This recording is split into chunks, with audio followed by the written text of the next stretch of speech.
لوگ صوفی محمد کے حق میں ووٹ دے رہے تھے،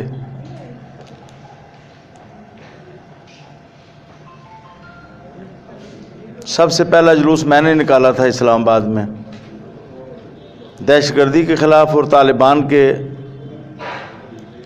جو ایسے اقدامات ہیں۔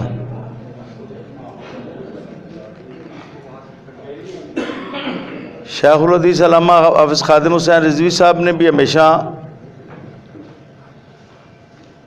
اہل سنت و جماعت کو غیر مسلح جدوجہد کی تلقین کی ہے،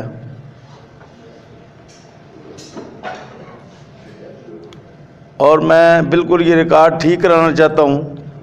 سب سے پہلے میری زبان سے یہ الفاظ نکلے کہ جہاد کا حق اسٹیٹ کا ہے۔ اگر کسی نے مجھ سے پہلے کہا ہے تو وہ بتائے اس نے کب کہا۔ کسی فرد یا گروہ کو اسلام جہاد کا حق نہیں دیتا، یہ اسٹیٹ کا حق ہوتا ہے کہ اسٹیٹ فیصلہ کرتی ہے جہاد کا۔ اگر اسٹیٹ جہاد کا فیصلہ نہیں کرے گی، لوگ خود کریں گے تو وہ فساد بن جائے گا، آپس میں لڑ پڑیں گے، خانہ جنگی شروع ہو جائے گی۔ یہ دہشت گردی بھی اسی وجہ سے ہے۔ لہذا ہمارا ہمیشہ سے یہ موقف ہے، فوج کے خلاف ہو، پولیس کے خلاف ہو، خواتین کے خلاف ہو، بچوں کے خلاف ہو، مسافروں کے خلاف ہو، عوام کے خلاف ہو، ہم اس کی بارہا مذمت کر چکے ہیں، بلکہ ہم نے بارہا کہا کہ فوج کے ہوتے ہوئے دوسری فورس کی کوئی ضرورت نہیں، اگر فورسیں قائم ہوں گی تو فساد پیدا ہوگا۔ اور ہم نے ہمیشہ تمام آپریشنوں میں پاک فورس کا ساتھ دیا ہے، چاہے وہ سوات میں ہو، چاہے وہ شمالی وزیرستان میں ہو، چاہے وہ کسی اور علاقے میں ہو۔ لہذا بیانیہ کے اندر جو فتویٰ جاری کیا گیا ہے کہ یہ لوگ خارجی ہیں، یہ بالکل ٹھیک ہے۔ یہ ہم پہلے ہی کہہ چکے ہیں کہ یہ خارجی ہیں، یہ باغی ہیں، یہ ہم پہلے ہی کہہ چکے ہیں کہ یہ باغی ہیں، ان سے پہلے ہم کہہ چکے ہیں۔ لیکن افسوس اس بات پر ہے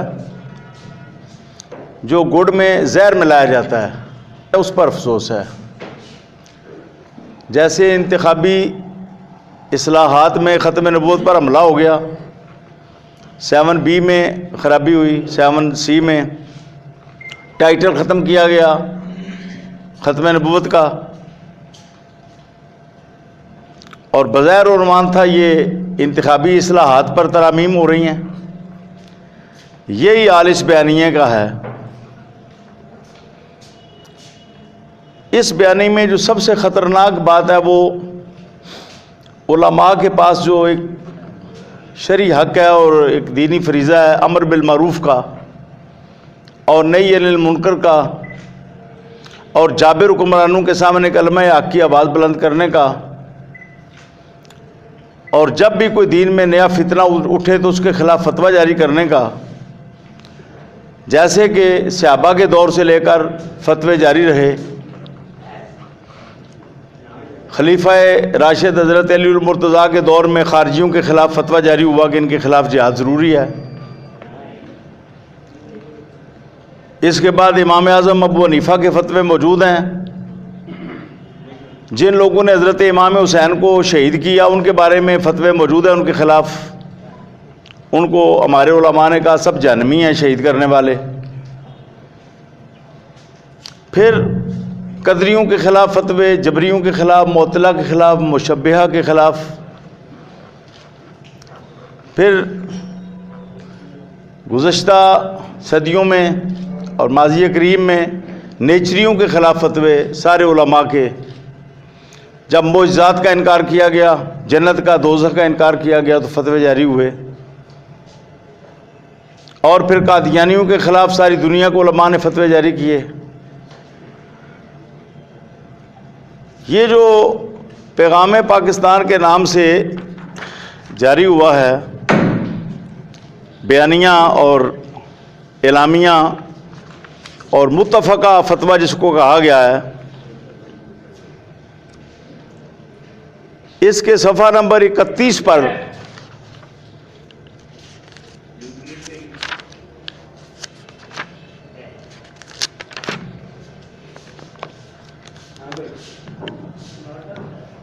یہ شق نمبر 13 ہے، عالم دین اور مفتی کا منصبی فریضہ ہے کہ صحیح اور غلط نظریات کے بارے میں دینی آگاہی مہیا کرے، مسائل کا درست شرعی حل بتائے۔ البتہ کسی کے بارے میں یہ فیصلہ صادر کرنا کہ آیا اس نے کفر کا ارتکاب کیا ہے یا کلمہ کفر کہا ہے، یہ ریاست، حکومت اور عدالت کا دائرہ اختیار ہے۔ یعنی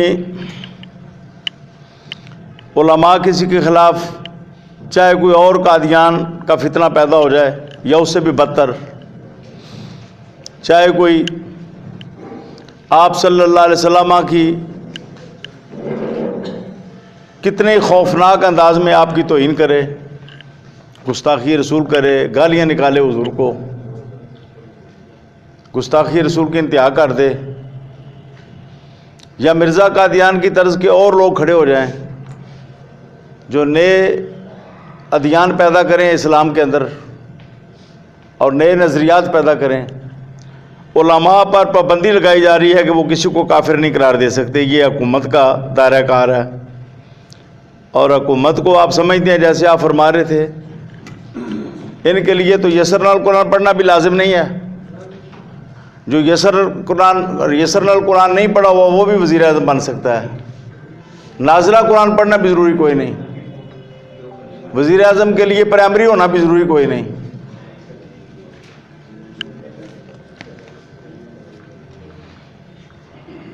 چاہے جائے کہ وہ فتویٰ جاری کرے۔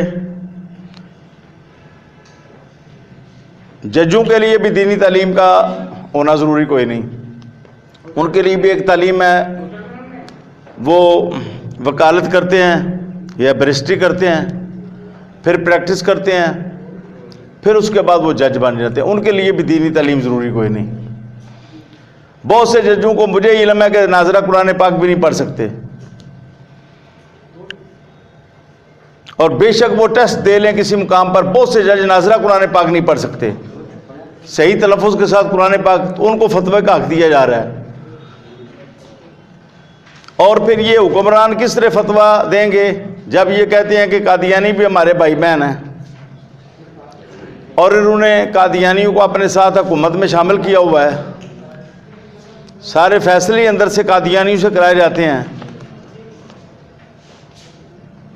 جبکہ تحریک لبیک یا رسول اللہ یہ سمجھتی ہے امر بالمعروف علماء کا فرض منصبی ہے، نہی عن المنکر، ظالم حکمرانوں کے سامنے کلمہ حق کی آواز بلند کرنا۔ پھر یہ کربلا کدھر جائے گی اور کربلائی تحریکیں کدھر جائیں گی اگر یہ پابندی لگ جائے گی علماء پر؟ پھر امام احمد حنبل کی تحریک کدھر جائے گی، اور دیگر پھر علماء ربانیین اور سلف صالحین جنہوں نے ہمیشہ ہر دور میں باطل نظریات کا رد بلی کیا۔ تو ہم یہ سمجھتے ہیں کہ یہ ایک بہت خطرناک بیانیہ ہے جس میں علماء حق کی آواز بند کرنے کی سازش کی گئی ہے، دین پر پابندیاں لگانے کی۔ اس کو ہم نہ صرف مسترد کرتے ہیں، تحریک لبیک یا رسول اللہ نہ صرف مسترد کرتی ہے بلکہ اس کی مزاحمت کا اعلان کرتی ہے۔ ہم راست اقدام اٹھانے سے بھی باز نہیں آئیں گے، اور ہم سے جو کچھ ہو سکا قانون کے دائرے کے اندر رہ کے ہر مناسب طریقے سے ہم اس کے خلاف زبردست احتجاج کریں گے۔ کراچی سے لے کر پشاور تک اگر جام کرنا پڑا تو ہم پورا ملک بھی جام کر دیں گے، لیکن اسلام کے خلاف قانون سازی نہیں ہو سکتی۔ اور بھی بہت سی باتیں ہیں، اب ہم بھی اس پر انشاءاللہ ایک بیانیہ ضرور جاری کریں گے، ضرور ہماری طرف سے بھی ایک بیانیہ آ جائے گا۔ اور ہم یہ سمجھتے ہیں کہ اس کو بالکل حکومت قانون اس پر قانون سازی کا کام نہ کرے، یہ بہت بڑا فتنہ پیدا ہوگا، بہت بڑی لڑائی پیدا ہو جائے گی، ملک کے اندر بڑی کشیدگی پیدا ہو جائے گی اس سے۔ یہ جن لوگوں نے کیا ہے، یہ جن سے کروایا گیا ہے، پتہ نہیں یہ لوگ اس پر کس طرح قائل ہوئے۔ انہی میں بہت سے لوگ ہیں جو خود کش حملے کرواتے رہے، انہی دستخط کرنے والوں میں خود کش حملے کروانے والے موجود ہیں، ان کے اندر دستخط موجود ہیں جنہوں نے خود کش حملے کروائے، جو طالبان کی سرپرستی کرتے رہے، دہشت گردوں کی۔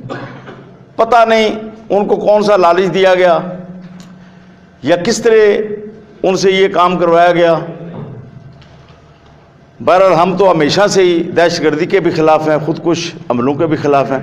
پھر حیرت کی بات یہ ہے، علماء فتویٰ نہیں دے سکتے، اور یہی علماء فتویٰ دے رہے ہیں کہ یہ خارجی ہیں، دہشت گرد۔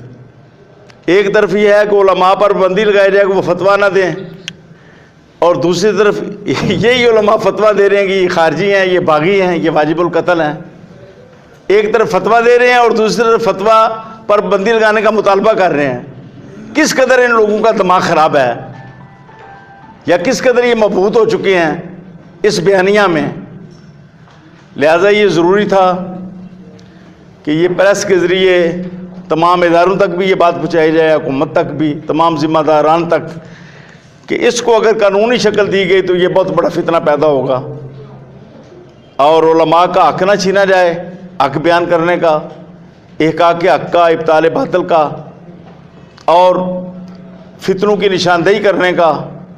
دین کے خلاف سازش ہوتی ہے تو اس کو بے نقاب کرنے کا علماء کا حق نہ چھینا جائے، اور علماء حق کسی صورت میں اس سے دستبردار نہیں ہوں گے، اور علماء اس پر ڈٹ جائیں گے، اور علماء ہر صورت میں احقاق حق کریں گے، اور کلمہ حق کی آواز بلند کرنے سے علماء حق کسی صورت میں باز نہیں آئیں گے۔